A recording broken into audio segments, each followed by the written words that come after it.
नमस्कार साथियों, मैं doctor Manik Kumar Saxena, additional chief medical superintendent 1200 bedded TS Mishra medical college and hospital Lucknow से बोल रहा हूं और आज आपसे बात करने आया हूं नेजल ब्लीड, नोज ब्लीड, जिसको नक्सीर फूटना कहते हैं, जिसको मेडिकल भाषा में एपिस्टेक्सिस कहते हैं। अगर घर में किसी को हो रहा है तो क्या फर्स्ट एड दें।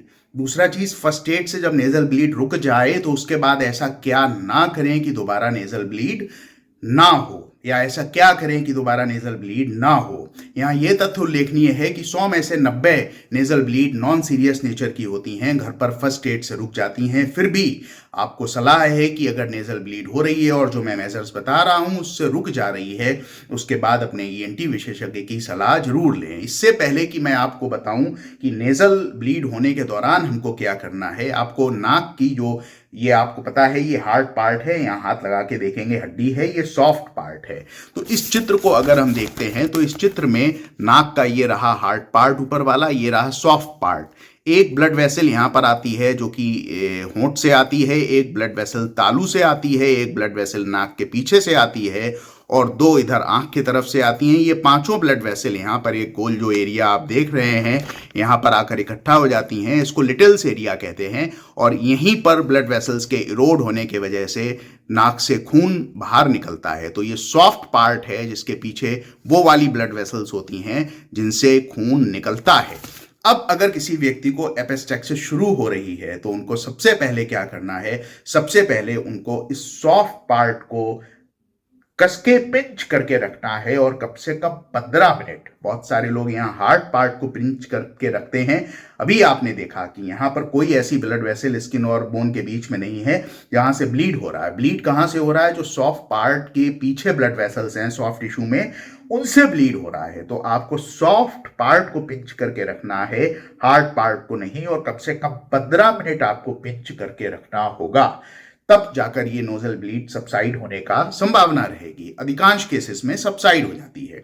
दूसरी ये चीज आती है, जब नेजल ब्लीड होती है तो क्या हम लेट जाएं या बैठे रहें, या हम पीछे झुक जाएं या हम आगे झुक जाएं। तो दोस्तों, इसमें मेडिकल साइंस कहती है कि आपको बैठे रहना है, बैठे रहने के साथ साथ आगे भी झुक जाना है। क्योंकि जब आप बैठेंगे तो एक चीज तो ये होगी, आपकी नोज हार्ट के ऊपर होगी, तो नोज में जो ब्लड वेसल्स हैं उनमें प्रेशर थोड़ा सा ब्लड का कम हो जाएगा। दूसरी जो चीज है, बैठ के जब आप आगे झुकते हैं तो आगे झुकने में जब नोजल ब्लीड आप यूं करके पिंच करे हुए हैं, नाक में से अब खून आ रहा है और अगर वो पीछे की तरफ चला जा रहा है और हमारे थ्रोट से होते हुए मुंह में आ रहा है तो हम उसको स्पिट कर सकते हैं।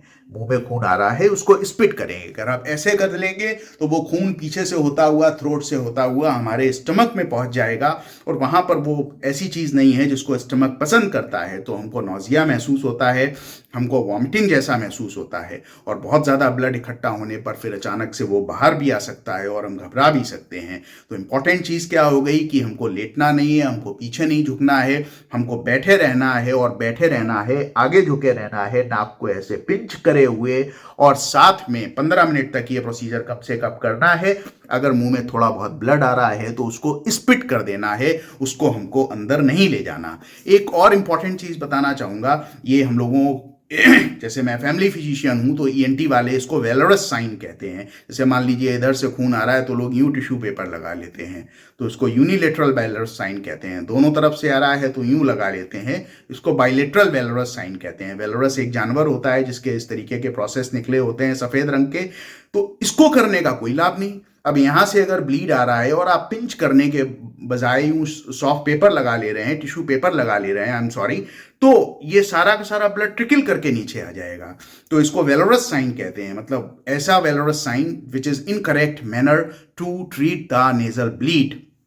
कुछ लोग क्या करते हैं कि एड्जॉर्बेंट मटेरियल जैसे कॉटन वगैरह यहाँ पर लगा लेते हैं। फिर आप नाक की एनाटॉमी देखिए, ब्लीड यहाँ से हो रहा है, अगर हम यहाँ कॉटन लगा भी लेंगे तो ये ब्लीड को रोकेगा नहीं, केवल ये ब्लड को यहाँ पर एब्जॉर्ब करने में मदद करेगा, एब्जॉर्ब करने में, जिसका कोई फायदा नहीं है। तो हमको नोज को पिंच करना है, आगे झुक के बैठना है, मुंह में अगर कुछ भी ब्लड जैसा आ रहा है तो उसको स्पिट करते रहना है। अब एक और महत्वपूर्ण जो चीज आती है, सिटिंग पोजीशन के बाद कैसे सिटिंग, कैसे आगे झुकना है, क्यों नहीं लेटना है, वेलोरस साइन बताया आपको, सॉफ्ट पेपर बताया, कैसे क्यों एड्जॉर्बेंट मटेरियल नहीं रखना है, कि और खून थूकते रहना है, कि आइस क्यूब को मुंह के अंदर रख लेने में भी बहुत फायदा होता है। होता क्या है, आपको बताया था, एक आर्टरी हमारे तालू से होती हुई नाक में जाती है और एक होंठ से होते हुए नाक में जाती है। तो अगर हम आइस क्यूब्स को मुंह के अंदर रख लेते हैं तो इससे ये फायदा होता है कि जो आर्टरी है जो नाक में जा रही है उसमें 25 से 30% ब्लड फ्लो कम हो जाता है, और उस ब्लड फ्लो के कम होने की वजह से नेजल ब्लीड की जो पॉसिबिलिटी है, जो ऑनगोइंग नेजल ब्लीड है, वो थोड़ा सा कम हो जाती है। बहुत सारे लोग क्या करते हैं, मैंने देखा है कि डॉक्टर साहब जब नेजल ब्लीड हो रहा था तो हमने ये लिया था आइस क्यूब और उसको यहाँ पर लगा लिया था। हार्ड पार्ट पे लगाने का कोई फायदा नहीं। कभी कभी लोग यहाँ लगा लेते हैं, कभी गाल पे लगा लेते हैं, इसका कोई फायदा नहीं है। फायदा तब होता है जब हम मुंह के अंदर आइस क्यूब्स को रखें। नहीं आइस क्यूब रख सकते हैं तो कम से कम हम एक काफी ठंडा पानी मुंह के अंदर भरकर रख सकते हैं, जो तालू से और होंठ से ब्लड वेसल जा रही है उसमें ब्लड के फ्लो को कम करता है। इसके अलावा नेजीवियन और ट्रिविन जैसे नेजल स्प्रे आते हैं, हम उनको भी नोज में स्प्रे कर सकते हैं, जो वहां पर नेजल ब्लड वेसल्स को में ब्लड फ्लो को कम करते हैं और जिसके वजह से नेजल ब्लीड रुक जाती है। ऐसा हम लोग लगातार 15 मिनट ये सारी चीजें करें, और क्या ना करें ये भी बताया, और 15 मिनट में आपकी 90% केसेस में नेजल ब्लीड रुक जाएगी। अगर नहीं रुकती है तो तत्काल इमरजेंसी के लिए जाएं। अब मान लीजिए नेजल ब्लीड रुक गई, जैसा कि 90% केसेस में होता है, तो हमको क्या करना है।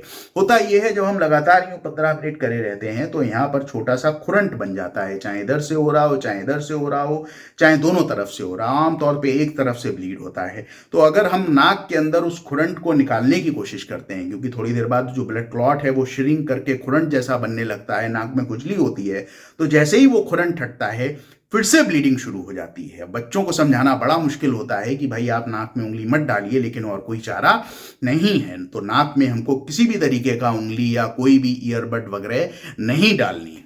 दूसरा जो चीज़ होता है, आपने देखा होगा, ये जो नाक से खून आता है ये आमतौर पर गर्मी के सीजन में जब ड्राई एयर होती है आता है, सर्दियों में भी ड्राई एयर होती है एसी वगैरह के सामने, तो ये नाक के अंदर की जो सॉफ्ट पार्ट की ब्लड वेसल्स हैं इनको ड्राई एयर लगातार डैमेज पहुंचाती है और फिर वो फट के खून बहने लगता है। तो ऐसे केसेस में हमको वैसलीन लगानी होती है। अब वैसलीन लगाने के लिए बहुत सारे लोग क्या करते हैं, खूब सारी वैसलीन लेते हैं, नाक के अंदर उंगली करके फिर से वैसलीन लगाते हैं। फिर ये गलत तरीका है, क्योंकि यहाँ पर जो खुरंट है वो और हट जाएगा और ब्लड वेसल्स भी डैमेज होंगी। तो काफ़ी सारी वैसलीन को यहाँ पर लगाइए नॉस्ट्रिल्स के ऊपर और हल्का सा यूं यूं करके मसाज करिए। ये सही तरीका होता है। नाक के अंदर उंगली डालकर या ईयरबड डालकर हमको वैसलीन को नहीं लगाना। तीसरी चीज, वयस्कों में एपिस्टैक्सिस यानी नाक से खून आने की एक वजह हाई ब्लड प्रेशर हो सकती है, तो अपना ब्लड प्रेशर नापिए। अगर वो ज़्यादा है तो ब्लड प्रेशर की दवा, अगर आप ले रहे हैं ब्लड प्रेशर की दवा लीजिए, नहीं तो हॉस्पिटल की इमरजेंसी में जाइए। चौथी जो चीज़ इसमें आती है कि जितनी भी ऐसी चीज़ें हैं जिसमें स्टर्नुअस चीज़ें हमको जिस तरीके से नाक पे प्रेशर पड़ता है, जैसे वेट लिफ्टिंग, हमको वेट लिफ्टिंग नहीं करनी है, शॉपिंग बैग्स नहीं उठाने। एक बहुत कॉमन चीज़ होती है कॉन्स्टिपेशन में जोर लगाकर लोग अगर स्टूल पास करते हैं तो ये नाक की ब्लड वेसल्स वगैरह पे जोर लगाता है और जिसके वजह से हमको नेजल ब्लीड दोबारा हो सकती है। तो ये सारी चीज़ें हम लोगों को नहीं करनी। फिर एक खास बात आती है स्नीजिंग, यानी कि छींक आना। छींक जब आती है तो बहुत प्रेशर से आती है और वो नोज की उन ब्लड वेसल्स को फिर से इरोड कर सकती है। तो अगर छींक आ रही है तो हम यूं करके अच्छे तरीके से तेजी से निकालें नाक के नीचे, और मुंह के रास्ते छींकने का हम कोशिश करें। तो अगर हम छींक आ रहे हैं ऐसा करेंगे तो दोबारा नेजल ब्लीड होने का संभावना नहीं होगी। और क्या नहीं करना है, हमको हॉट ड्रिंक्स नहीं पीनी है, चाय कॉफ़ी, क्योंकि चाय कॉफ़ी पीने से क्या होगा, जो तालू वाली ब्लड वेसल्स है, होंठ वाली ब्लड वेसल है, वो डायलेट होगी, नाक के अंदर ब्लड फ्लो बढ़ेगा, फिर से एपिस्टैक्सिस हो सकती है। चाय कॉफ़ी हमारे ब्लड प्रेशर को भी बढ़ा सकती हैं। कोई भी गर्म पेय पदार्थ हमको नहीं लेना है। हाँ, ठंडा पेय पदार्थ हम लोग ज़रूर ले सकते हैं। तो अब तक के वीडियो में मैंने आपको बताया कि कौन कौन सी ऐसी चीज़ें हैं जो हमको नेजल ब्लीड के दौरान करनी है, कौन कौन सी ऐसी चीज़ें हैं जब नेजल ब्लीड रुक जाए तब करनी है और दोबारा नेजल ब्लीड ना हो। और आशा करता हूं आप इन सब चीज़ों का ध्यान रखेंगे। अगर घर परिवार में ऐसा होता है अक्सर, और इसका एक मुख्य कारण जो होता है सबसे, वो नाक में उंगली डाले रहना बहुत सारे लोग, तो ये भी इसको यूजुअली अवॉइड करें और सजग रहें, स्वस्थ रहें। बहुत बहुत धन्यवाद।